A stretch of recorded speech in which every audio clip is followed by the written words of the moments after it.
Good morning. On today's episode of Grunkle Tim Reads, we're going to be doing The Road to Bremerton, featuring Duke, the Scottish dog, and his unlikely crew. The Road to Bremerton, a folktale for the Pacific Northwest, retold by Grunkle Tim. Once upon a time, in a drier edge of eastern Washington, lived an old Scottish dog named Duke. Duke had once been a fine sheepdog, smart, strong, and spry, but these days his knees popped like bubble wrap, and he was a little too fond of second breakfasts. His owner, a wheat farmer named Ritzville, looked at him one morning and said, "You're a good boy, Dukey, but you're not chasing coyotes, and you ate 3 sandwiches off the kitchen counter. I can't afford to keep you no more." Duke didn't growl. He didn't bark. He just gave a long sigh and stretched his sore legs and said, "Aye then, if I'm too old for the farm, maybe I'll make me a fortune in Bremerton. They say it's full of musicians, food trucks, and fairy folk with coin in their pockets." So he set out, tail high, and bag packed with a bone, a biscuit, and a harmonica he couldn't quite play. Not far down the road, near a pile of rusting tractors, he heard a wheezing groan. Tied to a post was a long-faced, shaggy donkey, staring at the dust with a tired kind of sadness. "What's the trouble, friend?" said Duke. "The farmer says I'm no good, says the new tractor hauls better and don't kick." "Well," said Duke very kindly, "I'm on my way to Bremerton to become a musician. Ever played the tambourine with your hoofs?" "Can't say that I have," said the donkey, "but I've got rhythm in my bones." So off they walked together, a Scottish dog with a limp and a donkey with dreams. As across the bridge of Yakima, a shrill yowl rang through the alley. There, atop a stack of broken apple crates, sat a cat with one ear missing and a scowl that could curdle milk. "You two buskers?" she said, tail twisting. "That we are," said Duke, "off to Bremerton to make our names in music." "Ooh, I used to sing back on fences," she said, licking a paw, "but the new kitten stole my gig. Got auto-tune or something." Duke nodded. "Well, every band needs a voice. Come with us. Maybe there's still a stage for old souls." The cat dropped from the crate silently and said, "If there's salmon, I'm in." By the time they reached the outskirts of Kitsap, the sun was dropping low, and the fairy horns echoed like lullabies.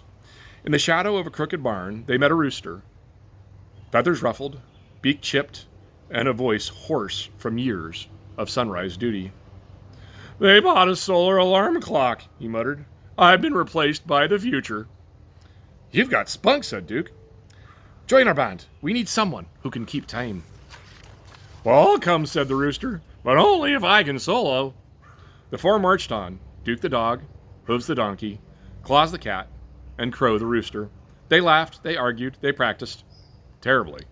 But hope is loud, and boy, were they full of it. Just before they reached Bremerton, the band spotted a cozy little house tucked into the trees, windows glowing with a fire crackling and the smell of roasted meat floating through the air like magic.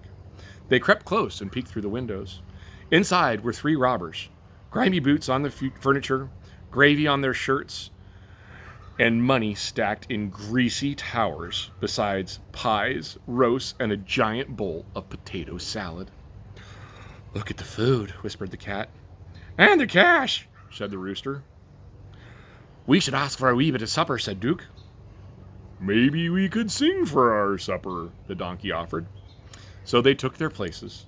The donkey thumped a rhythm with his hooves. The cat cleared her throat.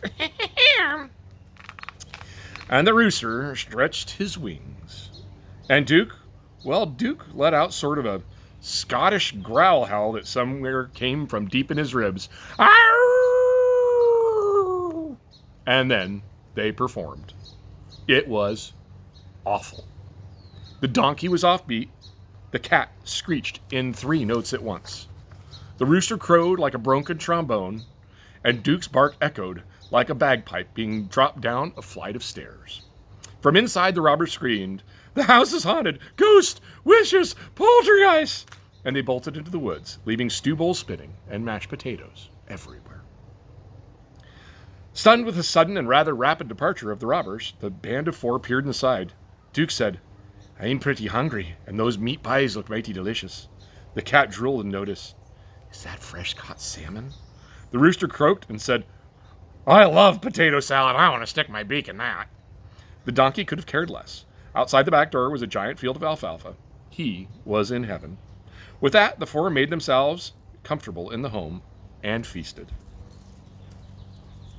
The robbers couldn't be robbed of their riches, and after a while, the boldest of the 3 crept back with a lantern.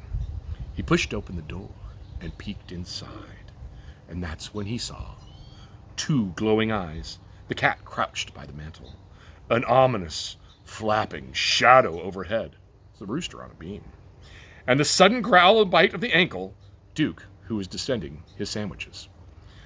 The robber ran out the back door, bumped into the donkey, who was spooked sideways, and delivered a swift, solid kick to the robber's backside. We call that donkey justice.